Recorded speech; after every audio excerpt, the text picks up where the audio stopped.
Bharatiya Janata party के क्षेत्रीय अध्यक्ष श्री सहजानंद राय जी, कार्यक्रम के संयोजक वैदिक प्रवक्ता बाराबंकी से आचार्य सुरेश जोशी जी,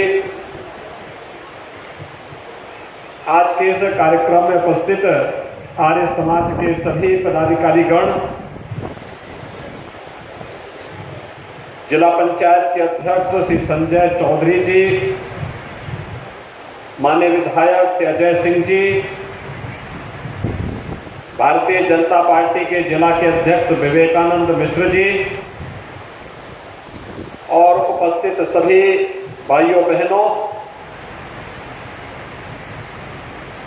आर्य समाज बस्ती को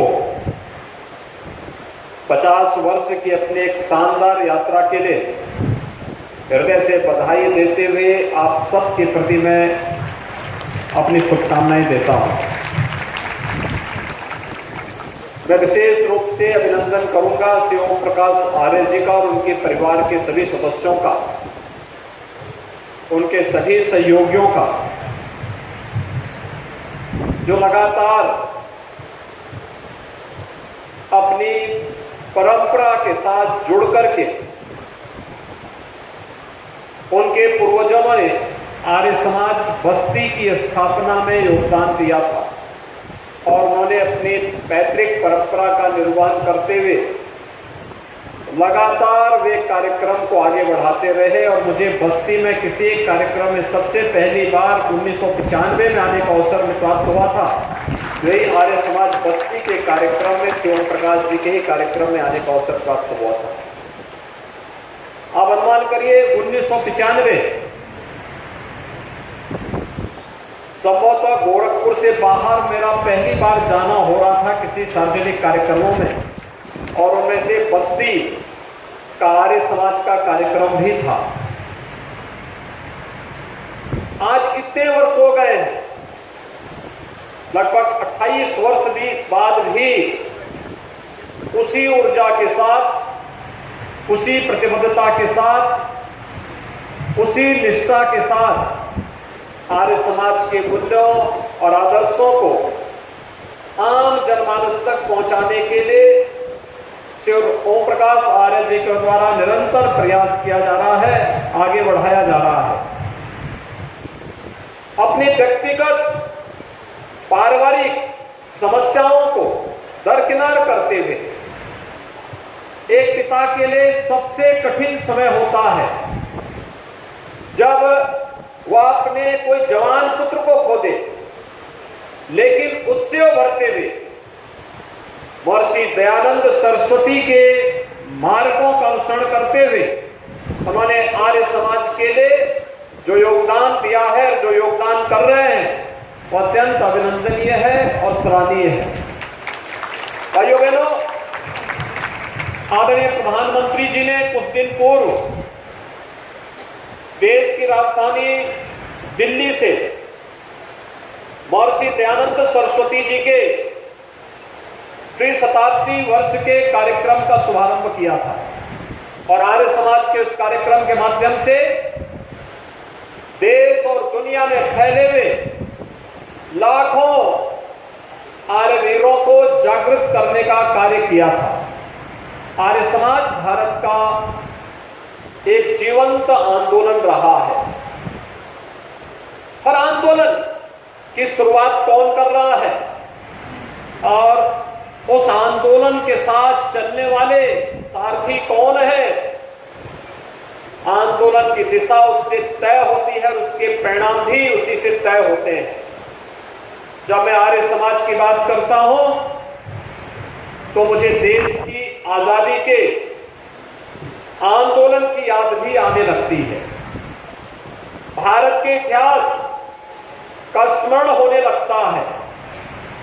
हम जब आर्य समाज की बात करते हैं, एक उस कालखंड में निर्भीकता के साथ कार्य करना कितना कठिन रहा होगा, जब ब्रिटिशर के द्वारा, अंग्रेजों के द्वारा भारत के अंदर तुष्टीकरण की नीतियों को थोपने का कार्य हो रहा होगा और तब आर्य समाज वैदिक धर्म की बात कर रहा हो, चारों वेदों की बात कर रहा हो, कितना कठिन रहा होगा।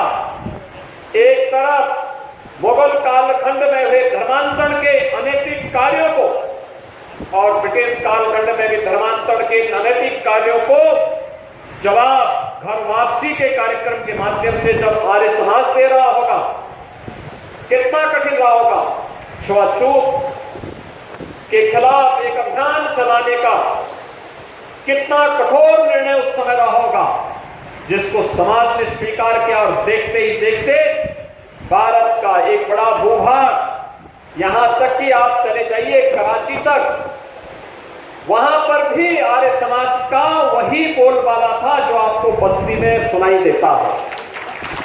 भाइयों बहनों, शिक्षा के क्षेत्र में हमें शिक्षा को संस्कारों के साथ जोड़ना है और शिक्षा को आधुनिकता के साथ जोड़ना है। यह सोच भी महर्षि दयानंद सरस्वती जी की थी। याद करिए डीएवी की संस्थाओं को जो बाद में आर्य समाज ने आगे बढ़ाया था। कितना डीएवी की संस्थाएं एक समय देश की सबसे प्रतिष्ठित शिक्षण संस्थानों में माना जाता था और उसका कार्य का शुभारंभ ही होता था, जिसको आज हम मॉर्निंग असेंबली कहते हैं। वहां पर वैदिक प्रार्थना के साथ, हवन यज्ञ के साथ विद्यालय का शुरुआत होता था। एक आध्यात्मिक वातावरण विद्यालय के अंदर स्वतःस्फूर्त भाव के साथ आगे बढ़ता हुआ दिखाई देता था और यह वर्ष अत्यंत महत्वपूर्ण है। ऐसे युगद्रष्टा ऋषि महर्षि दयानंद सरस्वती जी के 200वीं जयंती के कार्यक्रम के साथ पूरा भारत जुड़ रहा है, आर्य समाज के प्रणेता को नमन कर रहा है। तो दूसरी ओर आर्य समाज की स्थापना का भी अगले वर्ष से 150वां वर्ष प्रारंभ होने जा रहा है। 150 वर्षों की इस यात्रा में हमने क्या पाया को क्या खोया। अगर आप देखेंगे देश की आजादी की लड़ाई को, तो भाइयों बहनों कोई संदेह नहीं होना चाहिए, अंग्रेज बेखबर थे। उनको लगता था भारतीय कभी एकजुट नहीं हो सकता, उनके खिलाफ कोई अभियान नहीं चला सकते। लेकिन स्वदेशी का आंदोलन पहली बार किसी ने चलाया था, आर्य समाज ने चलाया था। स्वदेशी के माध्यम से उन्होंने जो लड़ाई ली, अछूतोद्धार के माध्यम से जो अभियान आगे बढ़ाया था, घर वापसी के जिस कार्यक्रम को आर्य समाज ने आगे बढ़ाया था, यह कार्यक्रम केवल वहीं तक सीमित नहीं था। इस कार्यक्रम ने अनेक क्रांतिकारी पैदा किए। याद करिए काकोरी कांड के महानायक पंडित राम प्रसाद बिस्मिल, ये आर्य समाज की देन थी। आर्य समाज के एक प्रचारक के रूप में शाहजहांपुर में कार्य करते थे और फिर देश की आजादी की लड़ाई को जब लड़ाई लेनी थी तो उन्होंने न केवल स्वयं बल्कि अपने साथ अस्फाउल्लाह खां को भी जोड़ा और ठाकुर रोशन सिंह को भी जोड़ करके इस लड़ाई को आगे बढ़ाने का कार्य किया था। उस समय का हर क्रांतिकारी आर्य समाज के साथ जुड़ करके गौरवान्वित महसूस करता था। और आज आर्य समाज जब एक और अपने संस्थापक की 200वीं जयंती द्विशताब्दी वर्ष के कार्यक्रम के साथ जुड़ रहा है, वहीं एक वर्ष के बाद आर्य समाज की स्थापना के 150 वर्ष भी पूरे होंगे, 150वां वर्ष भी प्रारंभ होगा। और स्थितियों में हम सबके सामने बहुत सारे मुद्दे होंगे जिन पर शोध कर